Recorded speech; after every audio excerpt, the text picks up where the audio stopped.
বাংলাদেশ থেকে 95 অথবা 96-97 হাজার টাকা শুধু ভিসা এবং টিকিটের মূল্য আসবে।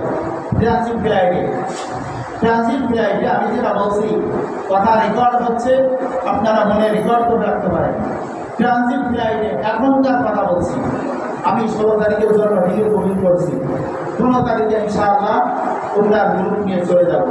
সকলের কাছে দোয়া চাই, আল্লাহ যেন কবুল করেন। ট্রানজিট ফ্লাইটের যে অবস্থা, তো ট্রানজিট ফ্লাইটে টিকিট করে ভিসা করে যদি বাংলাদেশ থেকে 95-96 হাজার টাকা খরচ হয়, যে লোকটা 1 লাখ অথবা 1,10,000 টাকায় হাজির নিচ্ছে, একজন মানুষের খাবার খরচ 8 থেকে 10,000 টাকা 15 দিনের জন্য, তাহলে ওই লোকটা হোটেল খরচ দিয়ে দিবে। যখন প্যাকেজের টাকা বাদে, খরচের টাকা বাদেও কম টাকা কোনো অভ্যন্ত দেখাবে, তখন আমরা ধারণা করে নিই এই হাজির কপালে দুঃখ আছে। আমরা এটা বলতে নিই, কিন্তু ওই হাজি বুঝতে পারে না হাজি মানে তারা ভিসা লাভ করেছে, কম টাকায় যাচ্ছে। কিন্তু এর শেষকে কীভাবে নামে ওই মাধ্যমের সাথে সম্পর্ক ভালো থাকে না। অনেকে আছে যে 6 মাস আগে আমার জানা তথ্য আমাদের আশেপাশে কিছু যাত্রী আছে, গত নভেম্বর মাসে টাকা দিয়েছে এক ফ্যামিলি থেকে 6 জন। কোনোগ্রামে একটা অনুষ্ঠানে গিয়েছি গত 19 তারিখে, সেখানে একজন এক বক্তব্যের পরে আমার কাছে এসে বলে যে সেখানে এরকম 7 জন কি 9 জন বলল যে তারা টাকা জমা দিয়েছে আজ থেকে 8-9 মাস আগে অথবা 7-8 মাস আগে।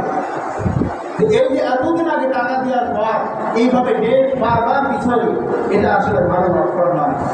এই টাকাগুলো ব্যাক পাওয়া, নিজের হাতে ফেরত পাওয়া, যে আমি আপনার সাথে যাবো না, ওই টাকা পাসপোর্ট ফেরত পাওয়া অত্যন্ত অনেক কষ্টের ব্যাপার। এই জন্য প্রিয় ভাইরা, অনুরোধ করবো কম টাকা প্রয়োজন করবেন না। বিশ্বস্ত কোনো মানুষ যদি পান, কম টাকায় আপনার ফিরে নিয়ে যান, সমস্যা নেই, কিন্তু বিশ্বস্ত হোক। বিশ্বস্ত একটা মানুষের সাথে যান, আশা করি ইনশাআল্লাহ টাকা দিয়ে থাকবেন না। আমি এ পর্যন্ত আপনাদের দোয়ার বদল লাগে 2014 সাল থেকে আমাদের কাজের সাথে সম্পৃক্ত হয়েছে। দেখতে দেখতে 12টি বছর অতিক্রম হয়ে গেল। আমি নিজ